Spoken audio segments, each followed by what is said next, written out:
If you like Outlaw door slammers, then get ready. IDR is in Houston, Texas for the first race of the American Drag Racing League 2007 series. So sit back, relax, and enjoy IDR on the asphalt and in the sand, starting now.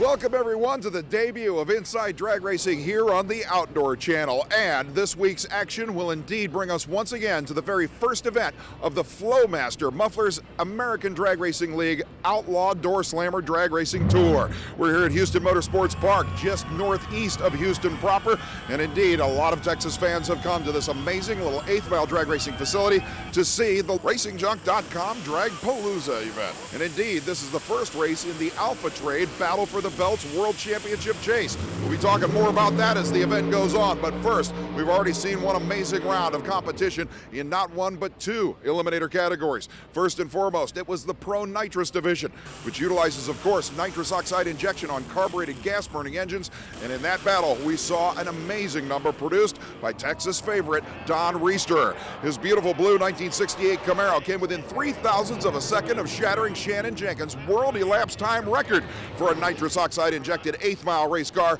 at 3.995 seconds in his opening round match. And that means with the weather cooling off rapidly, we could see world record elapsed times and speeds as this event goes on. Now bear in mind, this event was also chosen to be the debut for Shannon Jenkins' brand new Torco Race Fuels Pontiac GTO. It has already qualified number 2 at 4.02 and scored an easy first round win, but it too could be a 3-second player. Unfortunately, another one of the 3-second hitters won't get a chance to try and hit that magic number after a first round red light start by number 1 qualifier Mike Castellana in his Western Beef Cavalier, having already run 4.01 seconds in qualifying. In the Pro Extreme division, there is an absolute horsepower war going on here. The number 1 qualifier, Todd Tutterow, and his amazing new supercharged 1941 Willys Americar running as quick as 3.87 seconds in the opening round of competition. But right behind him, Jason Scruggs, the world ET and speed record holder in the ADRL Flowmaster Series, who clocked 194.25 miles per hour during qualifying. He could still be in contention for not only the event win, but another world record number. And let's not forget Josh Hernandez in the Dr. Moon's Rage 57 Chevrolet, which is also under 3.9 seconds at this event and has advanced past the first round. But don't think for a minute that this race is all about the numbers. It has been plenty spectacular from a spectating standpoint as well. Case in point, how about this first round Pro Nitrous matchup between West Virginian Burton Oxier, a past winner on the Flowmaster ADRL Tour, and Texan Tom Myers. Now this matchup, it was a great drag race, but you'll notice that even after Myers gets the win light, Burton Oxier runs into a little problem. No parachutes. Now Houston Motorsports Park is an absolutely flawless facility, but it is on the short side. Nobody has any trouble stopping as long as everything works right. But in this instance, as you can see, Oxier did everything he could, successfully I might add, to keep this car from going off the property.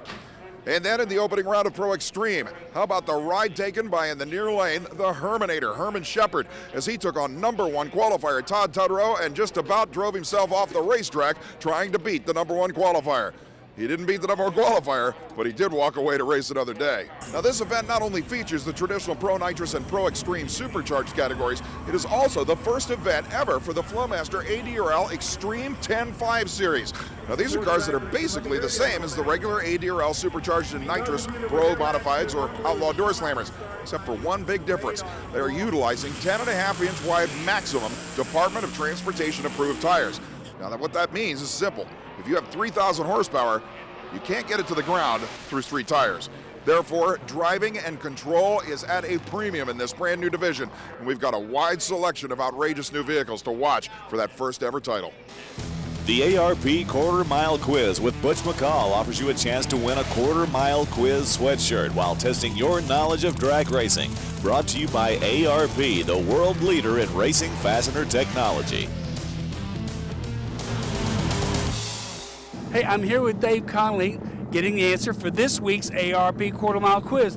Dave, the question is, what is the button on the window the Pro Stock cars used for? It was sent in to us by Michael Westbrook of Flora, Mississippi. So, buddy, you got to give him the answer. That's a good question, Michael. But actually, I mean, our doors are actually made out of carbon fiber. So unlike a factory Chevy Cobalt, they're not as strong and they're a little bit flimsy. So right around the door seal, you might get a little air. All this button does is pushes it and it locks it in up here. There's a bracket underneath the car that locks the door in tight, so there's no wind that could possibly get in. And if we reduce the air that gets into the car, it's more streamlined. It goes faster. That's correct. And that's the name of the game when you're trying to be a world champion. Hey, thanks for the question. We got a great looking ARP Quarter Mile Quiz sweatshirt on the way to you. For you folks at home, send me an email, mail me a question. We'll send you out a shirt. Inside Drag Racing is being brought to you by Summit Racing Equipment, the World Speed Shop. And by ARP, the world leader in racing fastener technology. And by Moroso Performance Products, race proven Moroso.